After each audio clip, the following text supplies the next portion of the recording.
ডিম দিয়ে আজকে আপনাদের খুব সহজ একটা পিঠার রেসিপি দেখাবো। এই পিঠাটা যে কেউ বানাতে পারবেন। এটা খুবই সহজ। এটার জন্যে প্রথমে আমি একটা বোল নিয়ে নিছি। বোলের মধ্যে আমি একটা ডিম ভেঙে নিলাম। এবার ডিমের সামান্য পরিমাণ লবণ দিয়ে আমি ডিমটাকে একটু ফেটায় নিব।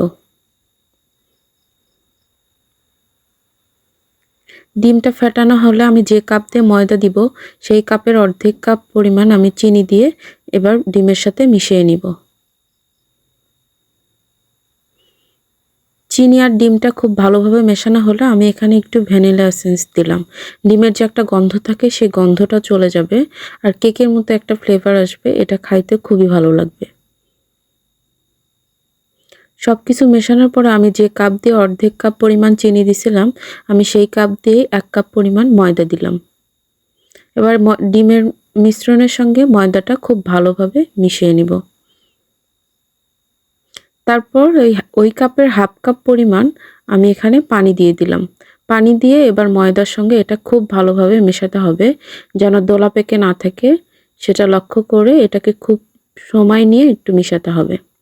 এটা মেশানো হলে আমি এখানে হাফ টেবিল চামচ পরিমাণ, 1 টেবিল চামচ হবে না, এটা হাফ টেবিল চামচ পরিমাণ বেকিং পাউডার দিয়ে দিলাম। বেকিং সোডা না কিন্তু, এখানে বেকিং পাউডার দিলাম। দিয়ে এটাকে আবার একটু বেশি সময় ধরে খুব ভালো করে মিশাতে হবে। কোনো ধরনের যেন দোলা না থাকে সেই জিনিসটা লক্ষ্য করতে হবে। আর আপনাদের আমি দেখাই দিচ্ছি এটা কেমন হবে। খুব বেশি ঘনও না আবার খুব একেবারে পাতলাও না।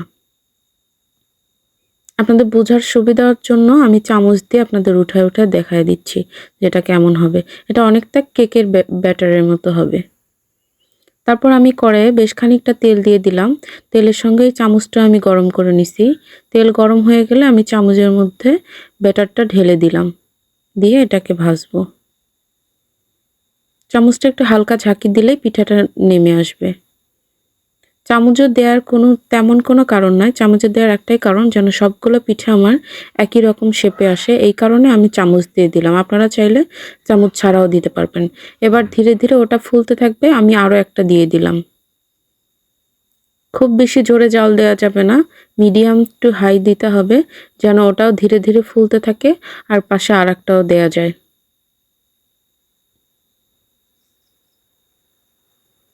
আমি একটু হালকা নেড়ে দিচ্ছি। হালকা একটু নাড়াচাড়া করলে সুন্দর পিঠাটা ছেড়ে আসবে চামচ থেকে। এবার এটাকে আমি অল্প আঁচে ভাজতে থাকবো। এটা খুব বেশি জোরে দিলে মানে ফুলবে না কিন্তু কালার চলে আসবে। এজন্যে আস্তে দিয়ে এটাকে ধীরে ধীরে ফোলাতে হবে। জালটা আস্তে রাখতে হবে। ধীরে ধীরে এটাকে ফোলাতে হবে।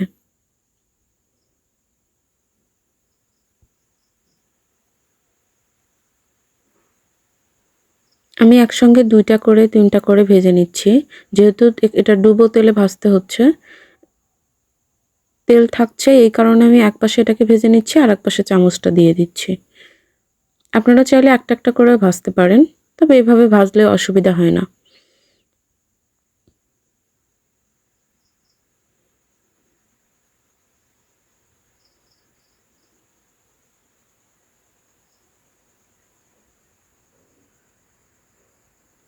আমি একটু উপরে তেল ছিটিয়ে দিচ্ছি। এটার উপরে তেল ছিটালে এটা আরো ভালো সুন্দর ফুলবে। এই কারণে উপরে আমি একটু তেল দিয়ে দিচ্ছি।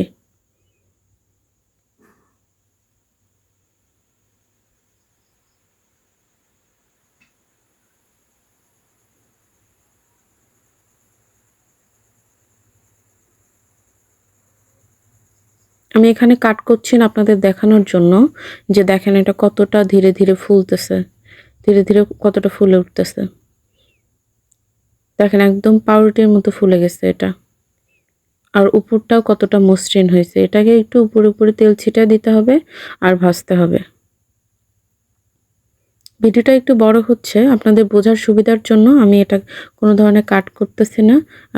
আপনারা যেন দেখে বুঝতে পারেন যে এটা আসলে ধীরে ধীরে কতটা ফুলে যাচ্ছে। উপরে একটু তেল ছিটিয়ে দিতে হবে। তাহলে সুন্দর কালার আসবে আর এটা ধীরে ধীরে ফুলতে থাকবে। হয়ে গেল আমার একটা ডিমের মজাদার কেক পিঠা। আমি এই পিঠার নাম দিয়েছি কেক পিঠা। কারণ এটাতে একটা কেকের ফ্লেভার পাওয়া যাবে, কেকের স্বাদও পাওয়া যাবে, আবার পিঠার স্বাদও পাওয়া যাবে। একসাথে 2 স্বাদই আপনারা এখান থেকে পাবেন। আপনারা এটা অবশ্যই বাসায় ট্রাই করবেন।